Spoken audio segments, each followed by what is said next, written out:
Hello students, तो last के lecture में हमने बायोट-सावर्ट लॉ तक पढ़ा था हमने, या बायो-सावर्ट लॉ को हमने वेक्टर फॉर्म में पढ़ा था और इसके अब हम डिफरेंट फॉर्म्स और पढ़ रहे हैं, ठीक है ना।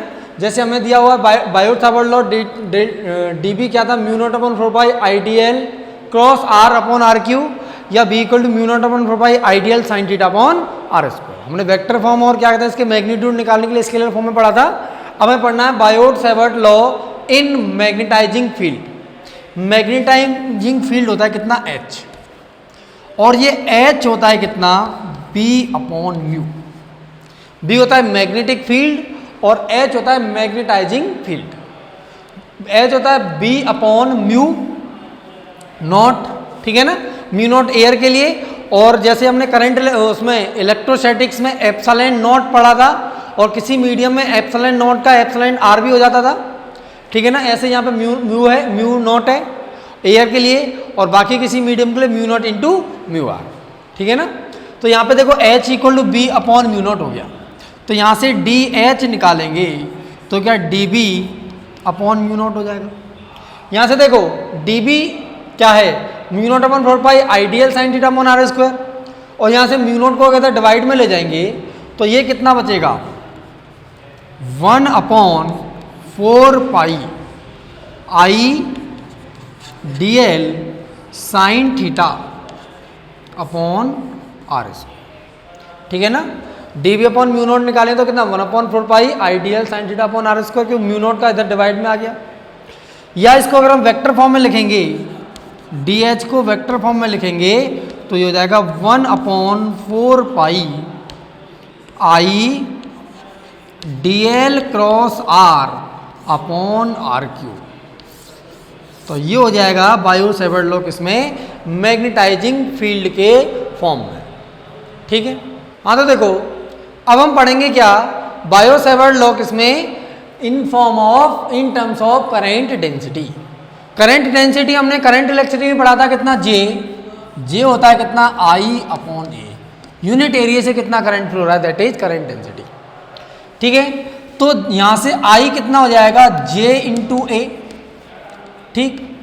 अगर यहां से आई डी एल की बात करें तो जे ए इंटू डी एल, ठीक है। एरिया इंटू लेंथ क्या हो जाएगा, अगर एरिया इंटू लेंथ करेंगे तो क्या हो जाएगा, ये वॉल्यूम हो जाएगा dV। अगर मान लेते हैं इस तरह से कोई करंट एलिमेंट है, इसमें से कितनी करंट फ्लो हो रही है, I, ये हमारा यहाँ से आता क्या करंट एलिमेंट है जिसकी लेंथ कितनी dl, और इसका एरिया कितना है, A है, इसका एरिया कितना A है, तो इसका वॉल्यूम कितना हो जाएगा dV। dV कितना आएगा, A इंटू डी एल। यहाँ A इंटू डी एल को dV लिख लेंगे तो I D l equal to J into d V, ठीक है। इसको अगर वेक्टर फॉर्म में लिखना चाहेंगे तो आई डी एल कितना हो जाएगा, डी एल पे वेक्टर इक्वल टू जे पे वेक्टर इंटू डी वी, ठीक है ना। आई डी एल को यहाँ पर रिप्लेस कर देते हैं। हमारा देखो डी वी कितना था, d V equal to mu not upon 4 pi I D L cross are upon r cube था। अब यहाँ पे हम क्या रिप्लेस कर देते हैं, आई डी एल की जगह ना जे डी वी लिख देते हैं तो जाएगा d B equal to mu not upon 4 pi I D l की जगह कितना, जे, डी वी को बाद में लिखेंगे जे क्रॉस आर, डी वी को इधर लिख लेते हैं डी वी अपॉन कितना आर की, ठीक है ना। ये कितना है, डी वी है, इसको थोड़ा अच्छे से लिख लेते हैं या बाद में लिखते हैं कितना, डी वी। तो ये वेक्टर फॉर्म में हो गया, और किस में, ये जे मीन्स करेंट डेंसिटी के फॉर्म में मैग्नेटिक फील्ड का निकालने का बायो-सावर्ट लॉ, ठीक है ना। अगर इसको मैं स्केलर फॉर्म में लिखना है तो क्या करेंगे, डी बी स्केलर में लिखना है तो केवल mu not upon 4 pi J और R, J R sine theta, R से एक पावर कट जाएगी तो J D V sine theta upon R S, ये क्या हो जाएगा, स्केलर फॉर्म में आंसर आ जाएगा। हाँ तो अब हम पढ़ेंगे क्या, Biot Savart law in terms of velocity of charge.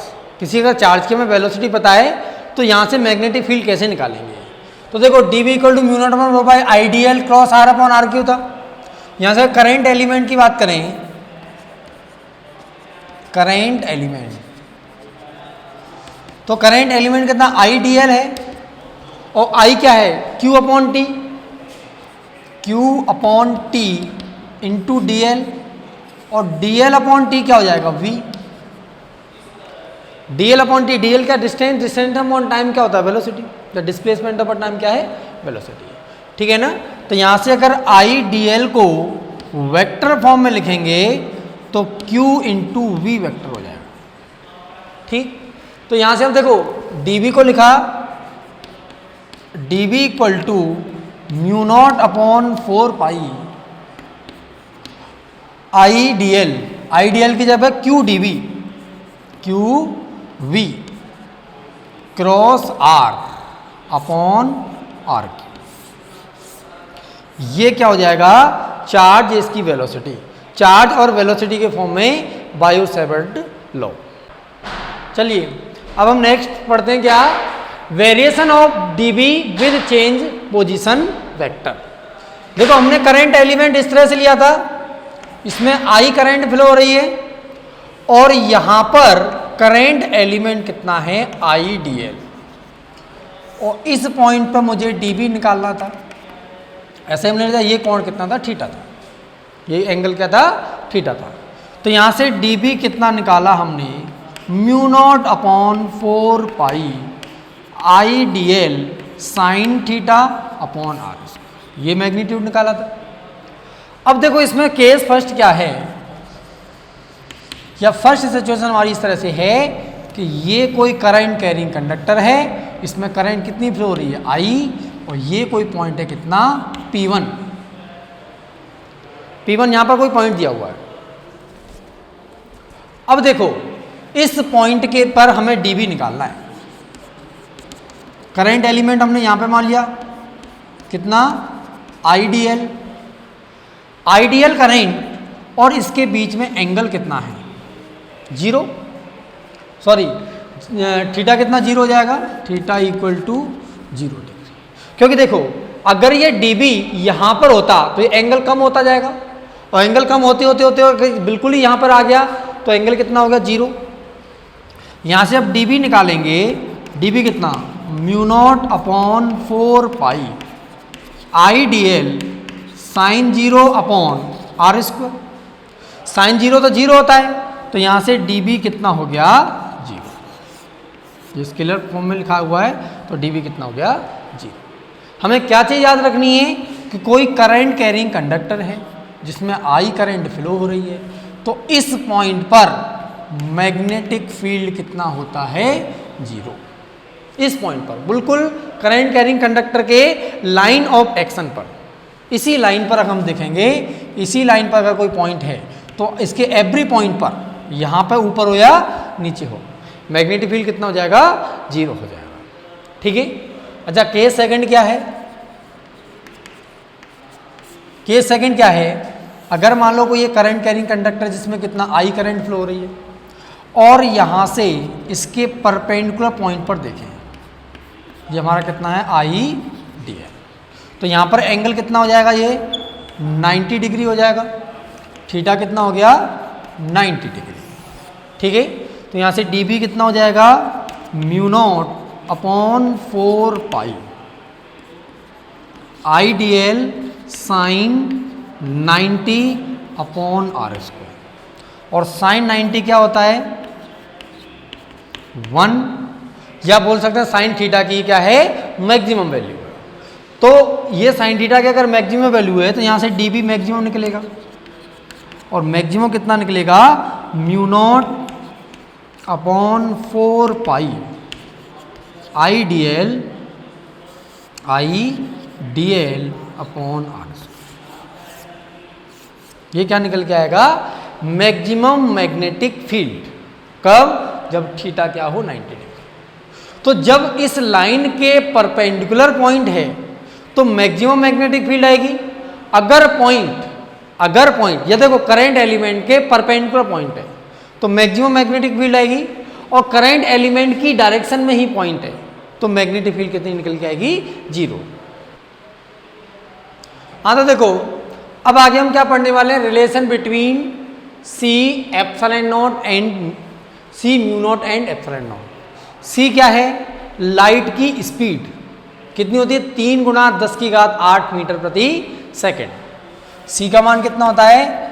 3 गुणा 10 की घात 8 मीटर पर सेकेंड। ये सबको पता है, लाइट बहुत तेजी से जाती है क्योंकि 10 की घात कितनी? 8, 10 की पावर 8, मतलब 3 पर कितना 8 जीरो रख देंगे, इतना मीटर 1 सेकेंड में कवर कर लेती है। ठीक है ना, मतलब लाइट की स्पीड बहुत ज़्यादा होती है। हमें इन तीनों में क्या निकालना है? रिलेशन निकालना है। रिलेशन निकालने के लिए हम जो चीज़ें हमने पढ़ रखी हैं अब तक उनका यूज करेंगे। जैसे हमने पढ़ा था k की वैल्यू 1/4 पाई एप्सिलॉन नॉट होती है। कितनी होती है? 9 × 10 की पावर 9। 1/4 पाई एप्सिलॉन नॉट की वैल्यू कितना? 9 × 10 की पावर 9 होती है। और म्यू नॉट अपॉन 4 पाई की वैल्यू कितनी होती है? 10 की पावर -7। यही होती है वैल्यू। ये दोनों ही किस में? SI में होती है। ये भी किस में? SI में, और ये भी किस में? SI। ठीक है ना। देखो म्यू नॉट अपॉन 4 पाई की वैल्यू होगी 10 की पावर -7, तो 4 पाई अपॉन म्यू नॉट की वैल्यू कितनी हो जाएगी? 10 की पावर 7। इसको मानते हैं हम इक्वेशन फर्स्ट। अगर 4 पाई को ऊपर लेके म्यू नॉट को नीचे, तो 10 की पावर -7 की जगह 7 हो जाएगी। और ये क्या है? 1/4 pi epsilon not, that is 9 × 10 की पावर 9। इसको इक्वेशन मान लिया हमने सेकेंड। हमने इक्वेशन फर्स्ट में मल्टीप्लाई कर दिया कितना? सेकेंड। दोनों इक्वेशन का मल्टीप्लाई कर दिया। ये कितना? 4 pi upon mu nought into 1/4 pi epsilon. ठीक है ना। इन दोनों का मल्टीप्लाई यहाँ से मल्टीप्लाई करेंगे तो कितना? 10 की पावर 7 इंटू 9 × 10 की पावर 9। ठीक है। अब देखो यहाँ से 4 पाई से 4 पाई मर गया। ये बचा कितना? 1/म्यू नॉट एप्सिलॉन नॉट। 1/म्यू नॉट एप्सिलॉन नॉट कितना आया? ये 9 × 10 की पावर 9 और 7 16 हो जाएगा, ये 60। ठीक है। तो यहाँ से 1/4 पाई एप्सिलॉन नॉट हो जाएगा 9 को 3 × 10 की पावर 8 का होल स्क्वायर। 3 का स्क्वायर कितना? 9, और 10 की पावर 8 का होल स्क्वायर 10 की पावर 16 हो जाएगा। और 3 × 10 की पावर 8 मीटर पर सेकेंड स्क्वायर क्या होता है? स्पीड ऑफ लाइट, लाइट की स्पीड। तो यहाँ से लिखेंगे क्या? यहाँ से गड़बड़ी कर दी है। 1/म्यू नॉट एप्सिलॉन नॉट होगा यहाँ पर, 1/म्यू नॉट एप्सिलॉन नॉट। तो यहाँ से लिखेंगे हम क्या? 1/म्यू naught epsilon naught equal to 3c का होल स्क्वायर। तो ये क्या आ गया? यहाँ पर रिलेशन आ गया। 3 × 10 की पावर 8 को क्या लिखा? c, तो c का स्क्वायर हो गया म्यू नॉट एप्सिलॉन नॉट। अगर यहाँ से हम c निकालेंगे तो 1/रूट के अंदर म्यू नॉट एप्सिलॉन। या तो हम ऊपर वाला रिलेशन याद करें या फिर हम नीचे वाला रिलेशन। ठीक है ना। तो यहाँ पे देखो एप्सिलॉन नॉट क्या इलेक्ट्रिक फील्ड से रिलेटेड है कुछ, म्यू नॉट कुछ मैग्नेटिक फील्ड से रिलेटेड है, और सी क्या है? लाइट से रिलेटेड है। अब इसमें ऐसा रिलेशन क्यों आया? क्योंकि लाइट हमने पढ़ी थी क्या? इलेक्ट्रोमैग्नेटिक वेव से। मैग्नेटिज्म मैंने सबसे लास्ट में पोर्शन में जो कल वाली क्लास थी उसमें मैंने जब मैग्नेटिज्म की जब क्लासीफाई किया था तो इलेक्ट्रोस्टैटिक्स, मैग्नेटिज्म, और थर्ड पे क्या होता था? Electromagnetic wave. और लाइट क्या है? इलेक्ट्रोमैग्नेटिक वेव है। लाइट क्या है? Electromagnetic wave. तो उसके अंदर इलेक्ट्रिक फील्ड भी होता है और मैग्नेटिक फील्ड भी। इसलिए इलेक्ट्रिक फील्ड और मैग्नेटिक फील्ड के जो फैक्टर हैं म्यू नॉट और एप्सिलॉन नॉट। और सी क्या है? इलेक्ट्रोमैग्नेटिक वेव की स्पीड। वो केवल लाइट की स्पीड नहीं है, कोई भी इलेक्ट्रोमैग्नेटिक वेव है उसकी स्पीड है। तो सी होता है 1/म्यू नॉट एप्सिलॉन नॉट का स्क्वायर रूट। ठीक। हाँ तो देखो अब हम क्या पढ़ रहे हैं? Application of Biot Savart law. हमने इतनी देर से जब बायो सावर्ट लॉ पढ़ा है तो उसके कुछ यूजेस देख लेते हैं, क्या क्या यूज है, क्या क्या एप्लीकेशंस हैं। तो पहली एप्लीकेशन में दिया हुआ क्या है? Magnetic field at the centre of circular current carrying conductor. अगर कोई सर्कुलर करंट कैरिंग कंडक्टर है इस टाइप से, ठीक है ना। इसकी रेडियस कितनी है r, ठीक है। और इसमें करंट कैरिंग कंडक्टर, तो इसमें करंट कितनी I फ्लो हो रही है। अच्छा I कैसे फ्लो होगी, अगर हम यहाँ से देखेंगे इस तरह से, अगर यहाँ से अगर बैटरी लगी हुई है, ये टर्मिनल क्या है, किसी बैटरी से कनेक्टेड है, ठीक है ना, V वोल्ट की यहाँ पर बैटरी कनेक्टेड है, तो इस तरह से क्या है, करंट फ्लो होने लगेगी। तो हम इसको अभी ज़्यादा कंसीडर नहीं कर रहे, ये छोटा सा गैप क्या बहुत ही कम है इसमें, इस तरह से मान। एक करंट कैरिंग कंडक्टर है, सर्कुलर कंडक्टर है, जिसमें I करंट फ्लो हो रही है, जिसकी रेडियस कितनी R थी, ठीक है ना। तो लिख लो इसमें, suppose I current flow in a circular conductor, suppose I current flow in a circular conductor having radius R, ठीक है। तो इस तरह से दिया हुआ है, हमें बायो सावर्ट लॉ दिया है कितना, dB equal to mu not upon 4 pi I dl sine theta upon R square, ये दिया है dB।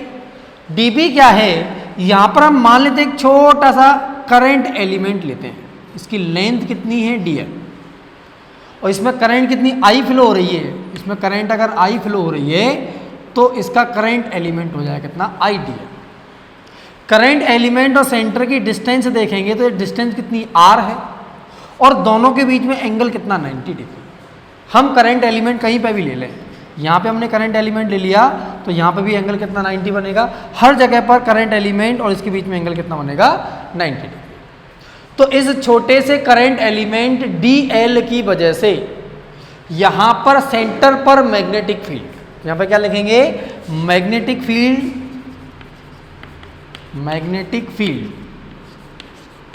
Due to current element I dl at centre पर कितना हो जाएगा, इस I dl छोटे से करंट एलिमेंट की वजह से सेंटर पर मैग्नेटिक फील्ड मान लें कितना dB है, तो dB हो जाएगा कितना mu not upon 4 pi I dl sine theta कितना 90 डिग्री अपॉन इन दोनों के बीच की डिस्टेंस कितनी है कैपिटल R, तो R स्क्वायर। ये फॉर्मूला हमें बार बार लिखेंगे तो याद होता जाएगा धीरे धीरे। तो साइन 90 की वैल्यू कितनी 1 होती है, तो यहाँ से dB हो जाएगा कितना, dB equal to mu not upon 4 pi, mu not upon 4 pi I dl upon R square. ये इस छोटे से एलिमेंट की वजह से सेंटर पर मैग्नेटिक फील्ड आई। बाकियों को हम मिटा देते हैं, बाकी तो हमने इसलिए बनाए थे क्योंकि हमें ये बताना था कि 90 एंगल है, क्या बताना था 90 एंगल है, ठीक है।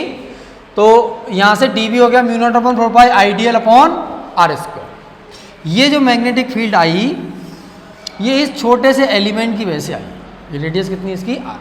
मुझे करंट तो सब जगह फ्लो हो रही है I, तो कंप्लीट यहाँ पर सेंटर मैग्नेटिक फील्ड निकालना, तो कंप्लीट सर्कुलर की वजह से हमें मैग्नेटिक फील्ड निकालनी होगी, तो सर्कुलर की वजह से निकालने के लिए हम क्या इंटीग्रेट कर देंगे, ऑन इंटीग्रेट बोथ साइड, दोनों साइड में इंटीग्रेट कर दिया, क्योंकि देखो इसकी वजह से dB, इसकी वजह से dB, इसकी वजह से dB, इसकी वजह से dB, हर एलिमेंट की वजह से dB dB dB dB centre पर मैग्नेटिक फील्ड है, तो सेंटर पर टोटल मैग्नेटिक फील्ड dB का इंटीग्रेशन कितना आ जाएगा B, integration mu naught upon 4 pi I dl upon R square. Constant term को बाहर निकाल लेते हैं, जब यहाँ एलिमेंट लेंगे वो भी I करंट होगी, यहाँ पे भी I करंट होगी, सब जगह पर करंट I है, सेंटर और इनके बीच की सब जगह डिस्टेंस कितनी R है, तो I R म्यू नॉट और 4 पाई सब कॉन्स्टेंट है, बाहर आ जाएंगे, तो B हो जाएगा कितना mu not upon 4 pi I upon R square integration dl। और ये dl dl dl dl जोड़ते जाएंगे, ये dl dl dl जोड़ते जाएंगे, तो कंप्लीट लेंथ कितना 2 पाई r हो जाएगी। तो इसकी लिमिट लगा देते हैं 0 से कितना 2 पाई r।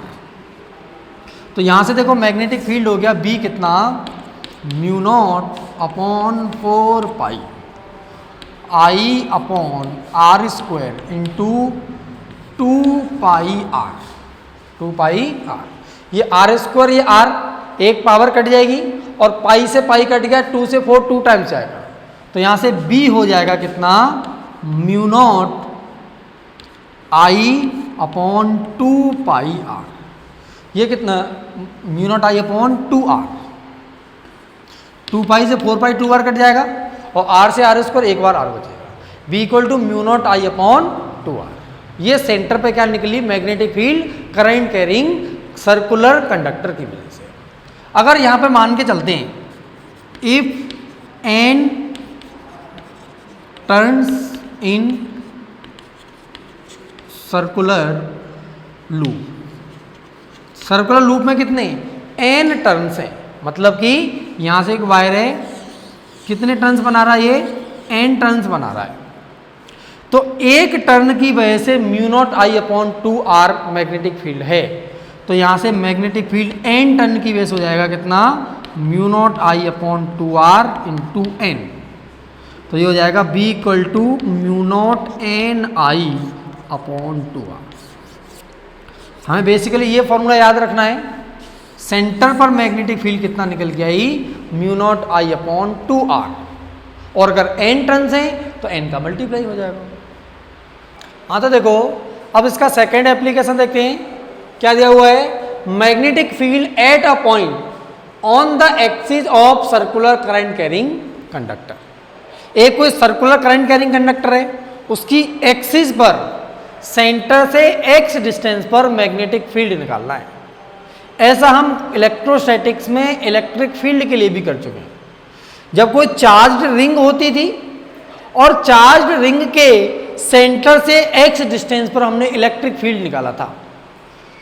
चार्ज रिंग थी, चार्ज रिंग के एक्सिस पर सेंटर से एक्स डिस्टेंस पर हमने क्या निकाला था?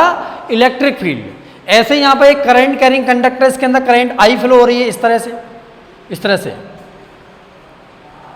ठीक है ना?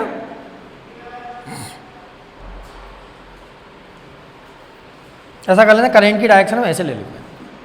हाँ तो देखो अगर कोई मान लेते हैं सर्कुलर कोई रिंग है, इस तरह से हमने रिंग बना दी, ठीक है, और रिंग में करंट मान लेते हैं ऐसे फ्लो हो रहा है इस तरह से आई, ठीक है ना? आई इस तरह से फ्लो हो रहा है, यहां से होके इधर से बाहर निकल रहा है और इधर से ऐसे करके अंदर जा रहा है, ठीक है ना? इस तरह से बात आ रही समझ में? इसको थोड़ा डैश बना देता हूं, मतलब ये पीछे की साइड है और ये क्या है? आगे की साइड है। तो उधर से इस तरह से करंट फ्लो हो रहा है, ठीक है ना? यहां से देखो तो कोई इधर जा रहा है इस तरह से, ठीक है ना? ये सर्कुलर एक रिंग है या current carrying, circular current carrying conductor है। इसके सेंटर से एक्स डिस्टेंस पर मैग्नेटिक फील्ड निकालना है। सेंटर यहां मान लेते हैं, सेंटर से ये एक्सिस बना ली और एक्सिस पर यहां से कितना एक्स डिस्टेंस पर एक कोई पॉइंट है और इस पॉइंट पर हमें मैग्नेटिक फील्ड फाइंड करना है, ठीक है ना? तो मैग्नेटिक फील्ड फाइंड करने के लिए मान लिया हमने यहां पे क्या लिया? करंट एलिमेंट लिया और ये करंट एलिमेंट और इसकी डिस्टेंस देखिए, ये एक्स है, यहां पर ये क्या है? रेडियस इसकी आर, ठीक है ना? इसमें से आई करंट फ्लो हो रही है, ठीक है ना? क्या कितनी करंट फ्लो हो रही है? Current carrying conductor I, we have find to magnetic field at the X distance from the centre of the conductor on its axis, ठीक है ना? इसके अंदर आई करंट फ्लो हो रही है, इसका रेडियस कितना है? आर है, सेंटर से इसकी डिस्टेंस कितनी होगी? एक्स, ये कोई पॉइंट कितना? पी है, इस पॉइंट पी पर हमें मैग्नेटिक फील्ड की वैल्यू निकालनी है। तो यहां पर एक करंट एलिमेंट हो जाए कितना? आईडीएल, और इस आईडीएल की वजह से इस जगह पर मैग्नेटिक फील्ड मान लेते हैं कितना? डीबी, ठीक है? यहां की डिस्टेंस मान लेते कितना? Small R. अगर यहां से देखेंगे तो ये क्या राइट एंगल ट्राइंगल बन रहा है, ये एक्स, ये आर और ये कितना? Small R. तो स्मॉल आर हो जाए कितना? रूट के अंदर capital R square plus X square, क्योंकि क्या हाइपोटेन्यूज हो गया, हाइपोटेन्यूज हो जाएगा perpendicular square plus base square, hypotenuse का स्क्वायर होगा, लेकिन हाइपोटेन्यूज निकालना रूट के अंदर perpendicular square plus base square, यहाँ से आर हो गया root R square plus X square, ठीक है? इसके बाद डीबी निकालेंगे, डीबी कितना? Mu not upon 4 pi I D L sine theta upon are square. क्या यही बायो सावर्ट का लॉ था? अब इसमें देखेंगे डीबी में देखो साइन थीटा क्या है? करंट एलिमेंट और आर के बीच में एंगल।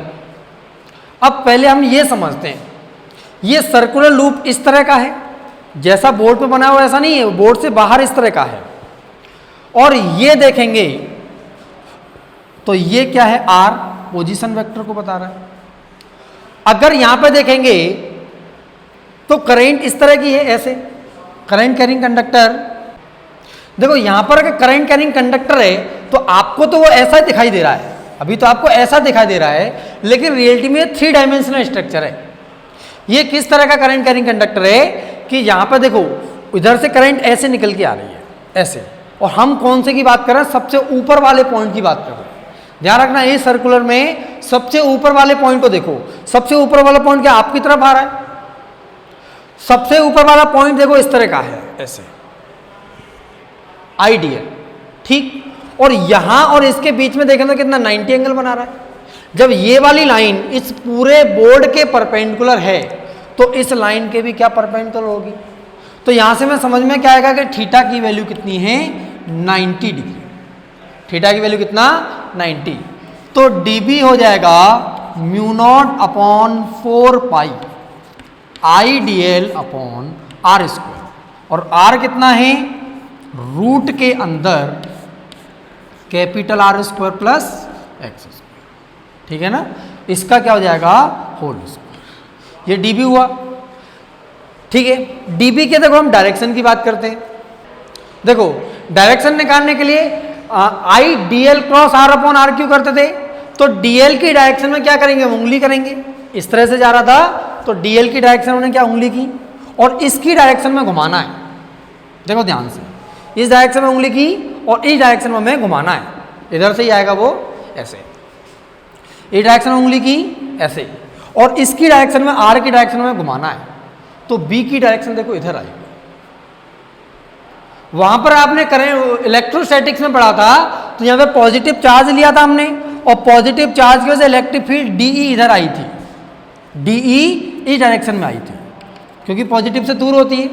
लेकिन यहां पर मैग्नेटिक फील्ड की बात करेंगे तो देखो आपकी तरफ करंट है, सबसे ऊपर देखेंगे तो, फिर दोबारा बता देता हूं, अगर इस तरह से करंट जा रही है तो ऊपर वाले पॉइंट पर क्या करंट की डायरेक्शन आपकी तरफ है, तो आपकी तरफ उंगली कर ली, और इस आर की डायरेक्शन में जब हम घुमाएंगे तो मैग्नेटिक फील्ड डीबी की डायरेक्शन इधर आएगी। डीबी की डायरेक्शन आती है देखो इस टाइम ऐसे, ये क्या है, डीबी। यहां पर देखो हम क्या करते हैं, एक तो वर्टिकल लाइन बना लेते हैं और एक एक्सिस की डायरेक्शन में या हॉरिजॉन्टल लाइन बना लेते हैं, डीबी। अगर इस एलिमेंट को फर्स्ट मान लें तो यहां पे dv1 हो जाएगा, और ये भी हमने क्या dv1 निकाला। सेकेंड, इसी के सिमिलर एक हमने और एलिमेंट ले लिया, ये कितना है, idl2 मान लेते हैं, और dl1 और dl2 की लेंथ सेम है, जितना dl यहां माना इतना dl यहां माना, तो इसको हम क्या मान लेते हैं, फर्स्ट, idl क्या मानते हैं, फर्स्ट, इसको idl क्या मान लेते हैं, सेकेंड। इसकी वजह से भी यहां पर भी r कितना होगा, रूट के अंदर capital R square plus X square, और इसकी वजह से देखेंगे तो ये बाहर की तरफ जा रहा था तो ये अंदर की तरफ जाएगा, ये किधर जाएगा, अंदर की तरफ। और देखो ये अंदर की तरफ जा रहा है ऐसे, और इसको घूमना किधर है, आर की तरफ, अंदर की तरफ जा रहा है और घूमना किधर, इस आर की तरफ। तो मैग्नेटिक फील्ड यहां पर ऐसे आएगी, इस तरह से। ये कितना है, dB2, dB2, ठीक है ना। ये एंगल अगर थीटा है, ये एंगल अगर थीटा है तो ये एंगल क्या होगा, थीटा। और ये भी एंगल अगर थीटा है तो ये एंगल कितना होगा, थीटा, ठीक है। ये dB1 dB2 निकालेंगे, dB2 कितना, mu not upon 4 pi I D L, वही sine 90 upon are square plus X square root, और इसका कितना, होल स्क्वायर। मतलब कि dB1 और dB2 दोनों के मैग्नीट्यूड क्या हैं, सेम है। क्यों सेम है, कि दोनों ही सिमेट्रिक है, मैग्नीट्यूड की बात कर रहे हैं, डायरेक्शन की बात नहीं कर रहे। ये भी आइडियल, ये भी आइडियल, ये भी स्मॉल आर डिस्टेंस पर, ये भी स्मॉल आर डिस्टेंस पर, यहाँ पे एंगल 90 बन रहा है, यहाँ पे भी एंगल 90 बन रहा है। तो dB1 और dB2 के मैग्नीट्यूड इक्वल है और डायरेक्शन इधर है, वर्टिकल से कितना, थीटा एंगल पर। अब हम क्या करेंगे, वर्टिकल में और हॉरिजॉन्टल में इनके कंपोनेंट कर लेंगे। तो ये dB1 का इधर कंपोनेंट कितना आ जाएगा, dB1 साइन थीटा, और इधर कितना आ जाएगा, dB1 कॉस थीटा। इस dB2 का इधर कंपोनेंट कितना, dB2 साइन थीटा, और इधर कंपोनेंट कितना हो जाएगा, dB2 कॉस थीटा। ये dB1 cos theta, dB2 cos theta cut गए, क्यों कट गए, क्योंकि दोनों के मैग्नीट्यूड सेम है और डायरेक्शन अपोजिट है। dB1 और dB2 के मैग्नीट्यूड सेम है और डायरेक्शन अपोजिट से दोनों कट जाएंगे। जुड़ेंगे कौन से, dB1 sine theta, dB2 sine theta. मतलब dB का जो साइन कंपोनेंट है वही हमें मैग्नेटिक फील्ड दे रहा है, dB का जो साइन कंपोनेंट है वही हमें क्या दे रहा है, मैग्नेटिक फील्ड। अब देखो हमने क्या, so resultant magnetic field at observation point B summation of sine component. केवल साइन कंपोनेंट का समेशन होगा, कॉस कंपोनेंट कट जाएंगे।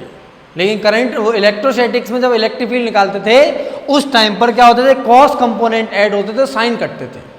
ये दोनों में क्या है, डिफरेंस है। तो दोनों को कंपैरेटिवली याद करना, और ये दोनों ही डेरिवेशन इलेक्ट्रोस्टैटिक्स में जो चार्ज रिंग की वजह से, और मैग्नेटिज्म या मैग्नेटिक इफेक्ट ऑफ करंट में करंट कैरिंग सर्कुलर वायर की वजह से। इसके एक्सिस पर जो मैग्नेटिक फील्ड है और वहाँ एक्सिस पर इलेक्ट्रिक फील्ड होता है, दोनों ही डेरिवेशन बोर्ड के पॉइंट ऑफ व्यू से बहुत ही इंपॉर्टेंट है। ठीक है, ये हो गया। इसके बाद देखो, अगर यहाँ से dB निकालेंगे तो dB कितना हो गया, mu not upon 4 pi IDL sine theta upon are square. ये थीटा इसकी वजह से आया है, ठीक है ना।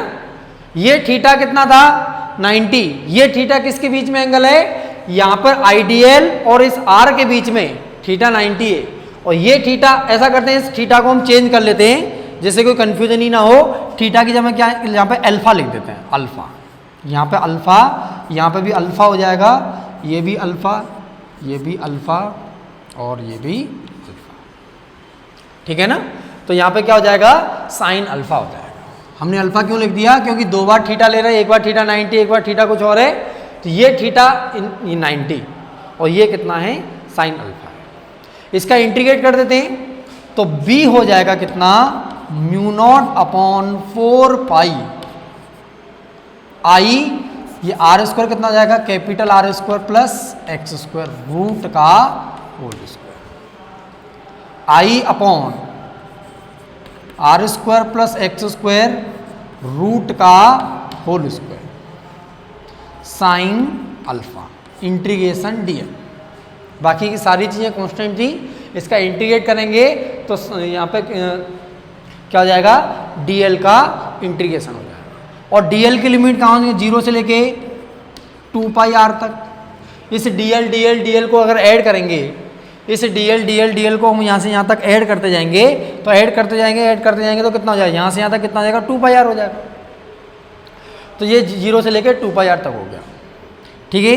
तो b हो गया कितना, mu not upon 4 pi I upon root और स्क्वायर कट जाएंगे, कितना, R square plus X square. Sine alpha की वो वैल्यू देखो यहाँ से साइन अल्फा निकालेंगे तो sine alpha perpendicular upon hypotenuse, तो capital R upon root R square plus X square कितना आ जाएगा, capital R upon root R square plus X square, ठीक है ना।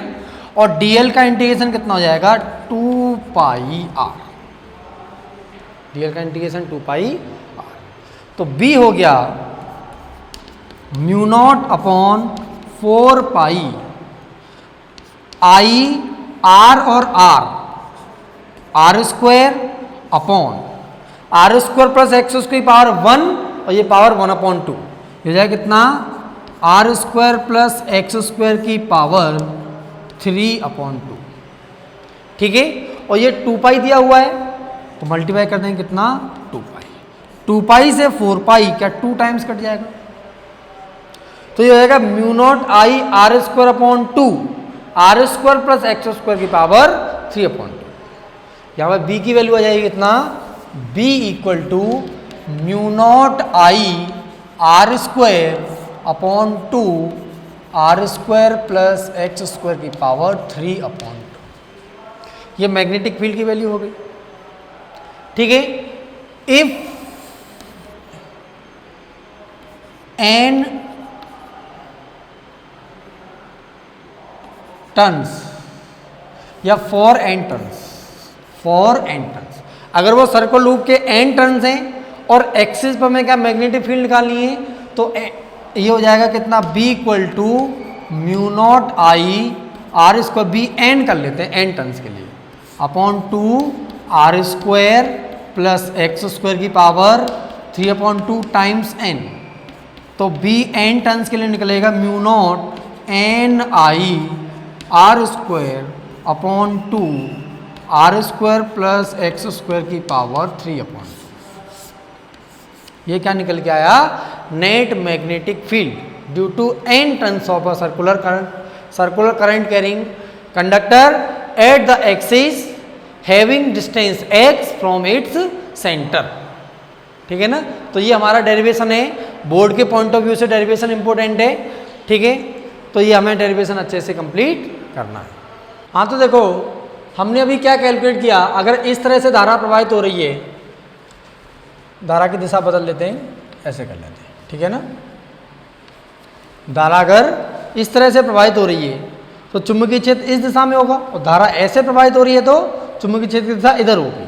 मतलब अगर धारा की दिशा बदल लेंगे तो चुंबकीय की दिशा इधर हो जाएगी, वो दिशा निकालना तो मैंने पहले ही बता दिया था। तो यहाँ से b निकल के आए mu not I R square upon 2 R square plus X square की पावर 6/2, ये चीज निकल के आई। ठीक है ना, अगर हम निकालें फर्स्ट केस फर्स्ट क्या है, magnetic field at centre.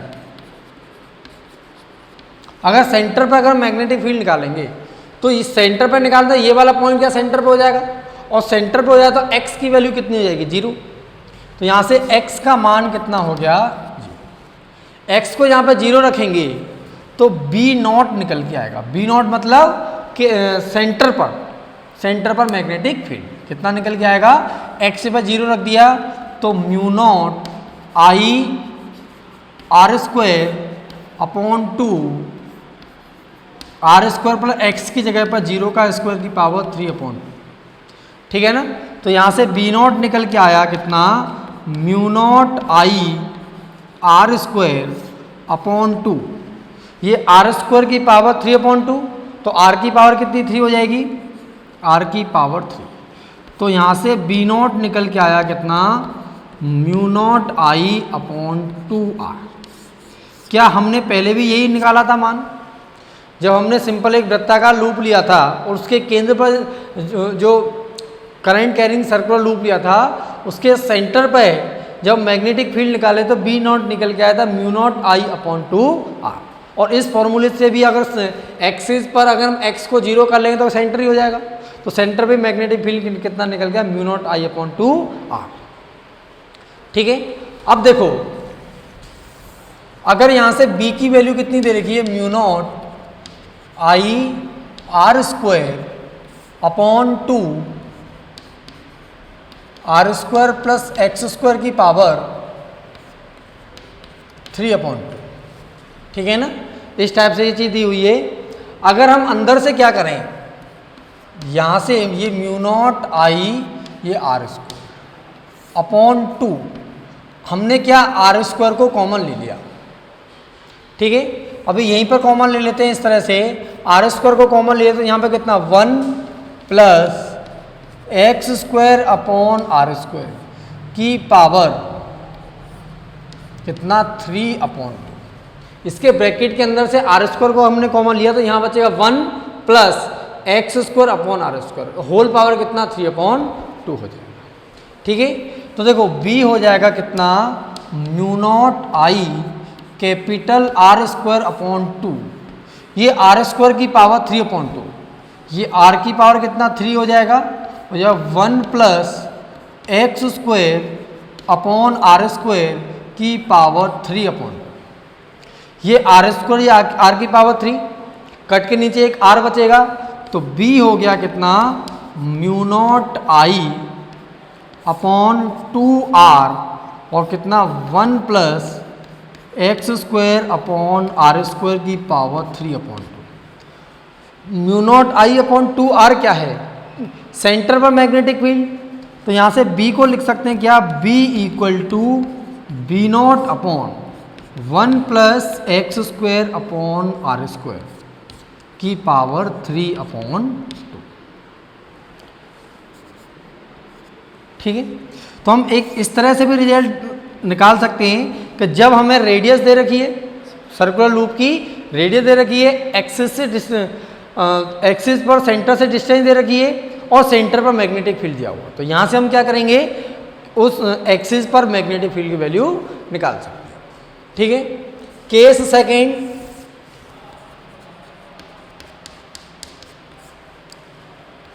If x की वैल्यू बहुत ही ग्रेटर है किससे, आर से। जैसे मान लेते हैं ये सर्कुलर लूप है और यहाँ से बहुत दूर इस पॉइंट पर निकालना है, तो आर के कंपेरेटिवली एक्स क्या बहुत ही ज़्यादा ग्रेटर है। इस टाइप की सिचुएशन अगर आती है तो यहाँ से देखो, अगर x की वैल्यू बहुत ही ग्रेटर है r से, तो एक्स स्क्वायर की वैल्यू और ज़्यादा ग्रेटर हो जाएगी किससे, आर स्क्वायर से। तो यहाँ से लिख सकते हैं X square plus R square approximately कितना, एक्स स्क्वायर ही हो जाएगा।